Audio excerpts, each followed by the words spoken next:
Yeah, I want to give you one angle on something, the real dilemma of the West. Now, you know about, well, I know it's been planned too. You know, the dissolution of the Soviet Union was planned. It was planned by the inner KGB circle. It was planned in coordination with the West. They were setting up Gorbachev with his own little foundation under a different name. Before he even stepped down as president, they gave him the keys to the Presidio, the prestigious oldest naval facility on the West Coast, off the hills of San Francisco. Before even the foreign leader stepped down as president of Russia. You know, I mean, the dissolution of the Soviet Union was a plan. But, you know, on the other side of it is this. You know, it was always also said that it was all low oil prices that really screwed up the Russian financial coffers, so they did not have the money to compete with the West militarily. And you know what happened then, right? Now here's the dilemma of the West. I know there's this Pastor Yo-Yo out there that says China's the big one according to his elite friend. And you know, yeah, they're kind of the big one, I guess, right? But I always said the real big one is Russia. And they actually have way more weapons, way more sophisticated weapons than China by far. You know, it depends on how you count the nukes. You know, there's other people that actually say they got way more nuclear capability than the United States. But there's no game. I don't think there's going to be anything like that happening unless it's all coordinated with the elitists on the top, that there'll be a World War III. And I don't know if that's going to happen, you know, right away or anything, but it could happen someday as part of the overall globalist plan. Maybe, maybe not. I don't know. But the problem of the West really is to keep the dollar afloat is actually, and also to keep the big oil barons afloat, the real elitists are the oil industry in the United States. They're going to have to create a problem where the price of oil goes up and they basically get a lot of money, right? Well, when they do that, it's also going to cause Russia to get a lot of money too. And right now, Putin is not playing ball with the West, and I'm going to interject this. Putin is not a good guy. He's just doing his own egomaniac dictator thing. He just doesn't want to play with those other, you know, he doesn't want to go along with the game plan of the West. He's not like he's a good alternative. I don't know how many people freaking I must have argued that deal with, because you know, people get disgusted with something going on over here, and then they think Putin's going to save them. You know, that's a little girl that thinks that, because that's not the fact. The fact is they're both evil bastards on both sides. That's what's going on. And we actually got the power to fix stuff over here, except the girls don't want to roll up their sleeves and do anything about it. You know, even in the voting arena, because, you know, when I vote against both Republican and Democrat, I'm less than 1% that even does that. I mean, that's of the people even a vote. So there's your problem, right? But anyway, the big problem for the West, though, is, you know, if the Middle East does create a lot of turmoil, does have a lot of turmoil, and the price of oil goes way the hell up, it's going to cause a great deal of money to go into the Russian coffers, and it's going to help out Putin a great deal, especially personally, financially. I think the guy's worth about 50, 60 billion as it is. What's he going to be worth? 100 billion? What? I don't know. And you remember, I'm saying dollars. It's not, the dollar's not going away. So the way these yo-yos keep saying, despite the debt. You know how you cancel the debt? You kill the debtors. That's one way. Okay? I'll put it in simple, plain language. And you know, that could be the ultimate goal of how things happen, you know. You know, they say, well, part of it also is, you know, the debt is owed to ourselves, but there's foreign people, there's foreigners that own the debt, and they can just tell you, screw it, I ain't paying it. Too bad. You know what I mean? We're bankrupt, screw you. What do you do about it? Nothing, right? because of the U.S. military does have an ace. They have an ace with that deal. Plus, I think they got a lot more weapons up their sleeve than we can even imagine. But I think the only force out there that can actually give the United States a real problem is probably the Russians, not the Chinese. Not yet. Not for a while. Not for a while. And see, that's the problem they face. The real Western powers that are trying to pull this New World Order deal off is that they're trying to get control how everything's going to come together. Actually, if you look 100 years ago, people were planning, they were globalists. They saw the size of Russia, and they says, yeah, that's what we want. We want to target that country to move into, a new world order. It's been on the books that way in plans for decades and decades, like a long, long time. Because they saw the physical side of that country. But, with Putin, they don't really know what to do. And I'm not saying he's a good guy, but he's kind of like throwing curveballs at him. And now, since Putin took over, they don't have it where the money for the oil, a lot, it really goes to the West, and the Russians don't get it. It's actually going into Russia. But basically, it's going into Putin and his oligarchs, not really the Russian people. But it's not going into the Westerners. That's another thing. So they got a problem. And the other thing is, if oil goes up, they're going to have major domestic problems here in the United States. Say oil went up to $150 to $200 a barrel, and gas was $8 to $10 a gallon. Oh, you know what? I don't care if you had a saint in the White House, and it wasn't Obama. It was like the best person in the world.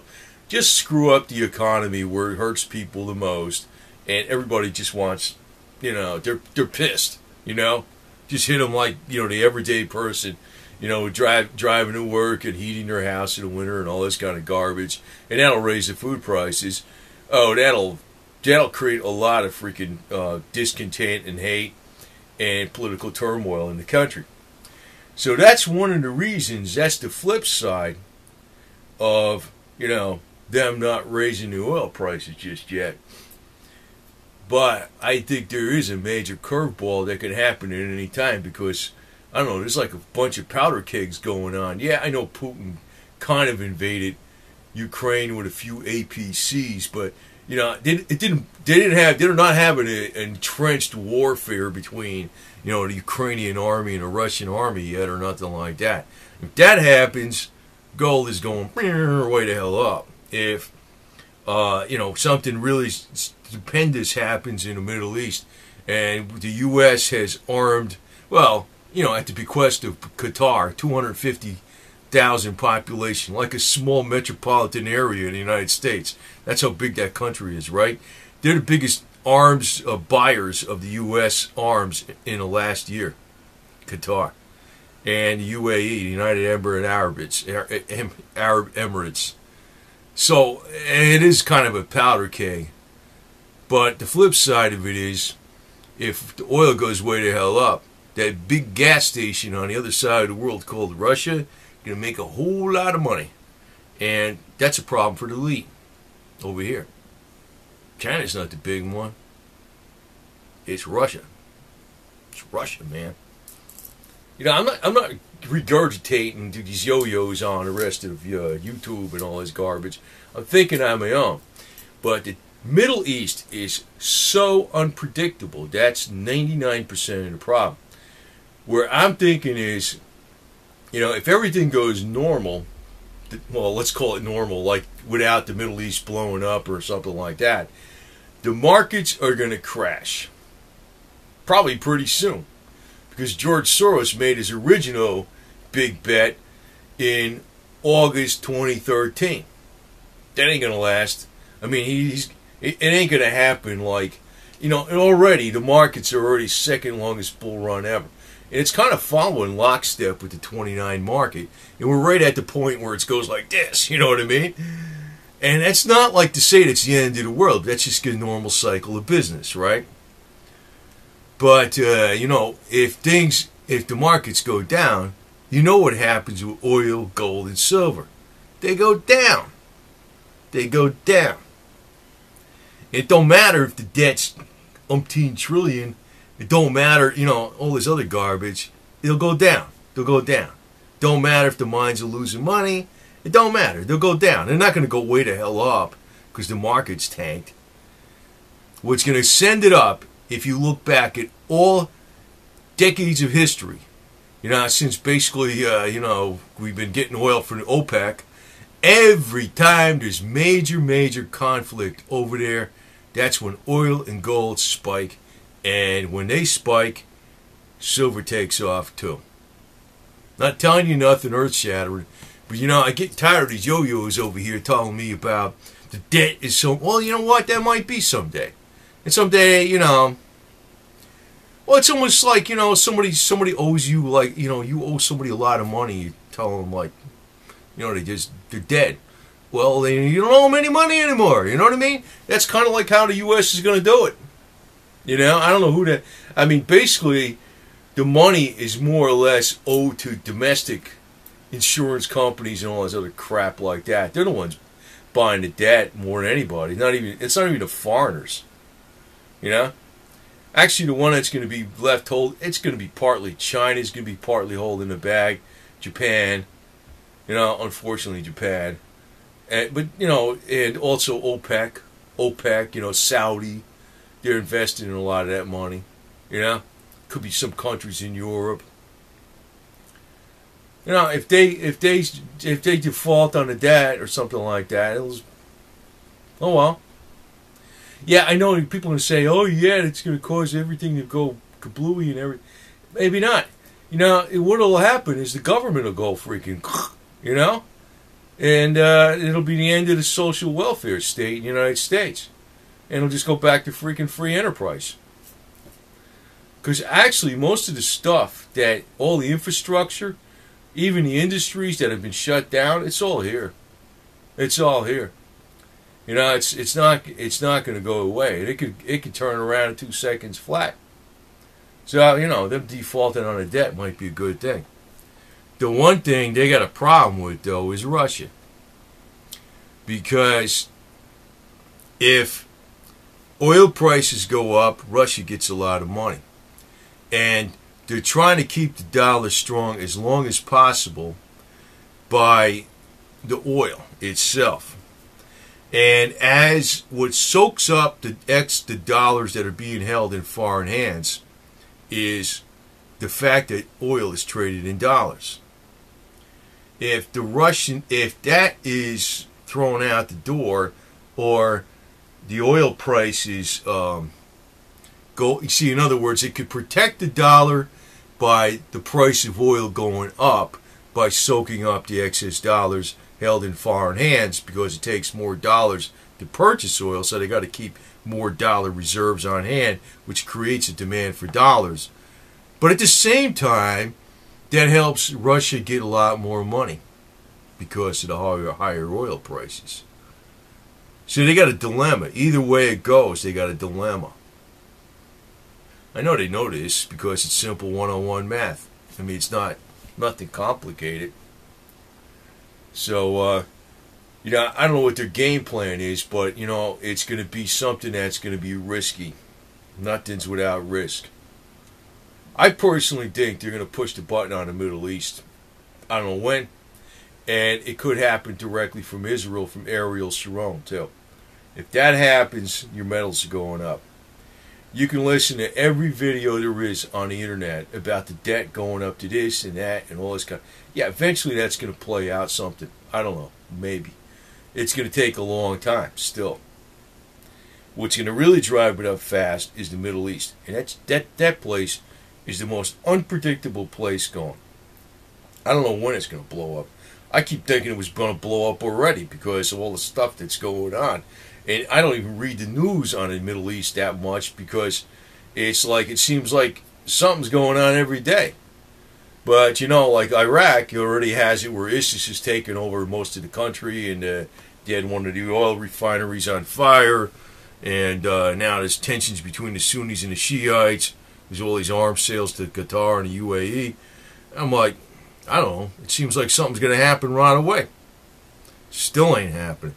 But when it happens, it'll go. If you got to look back at even with Libya, when Libya had a real fighting war and they're going after Gaddafi and all that, whatever it was, that's when the price of silver and gold went up, and oil.